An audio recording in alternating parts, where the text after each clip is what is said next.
नमस्कार मंडळी, मी कल्पना तुमचं आपल्या कुक विथ कल्पना चॅनलवरती स्वागत आहे. आपण बनवणार आहोत कलेजी सुका. त्यासाठी कलेजी मॅरिनेट करून घेऊया. कलेजीमध्ये आला, लसूण, पुदिना आणि कोथिंबीरची पेस्ट टाकूया. त्याच्यासोबत आपण दही टाकूया. दही व्यवस्थित मॅरिनेट करून घेऊया. त्याच्यानंतर आपण याच्यात सर्व प्रकारचे सुके मसाले टाकूया. हळद, मीठ, मसाला, अख्खा मसाला, कस्तुरी मेथी, गरम मसाला, थोडासा मी याच्यात किचन किंग मसाला घेतलेला आहे. हे सर्व एकत्रित करून मिक्स करून घेऊया. त्याच्यात आपण थोडासा कांदा फ्राय केलेला टाकूया. कांदा फ्राय टाकून आपण हे सर्व मसाले एकत्रित करून घेऊया.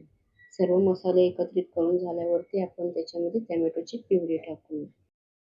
सर्व एकत्र करून आपण हे साईडला ठेवूया. चला आपण बनवायला सुरुवात करूया.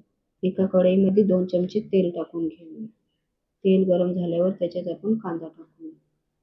कांदा चांगला लालसर होईपर्यंत चांगला परतून घेऊया.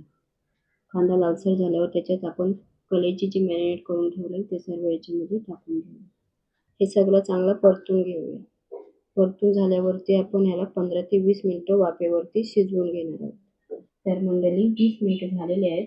आता आपली डिश रेडी आहे सर्व्ह करायसाठी. चला तर मग आपण प्लेटमध्ये काढून घेऊया.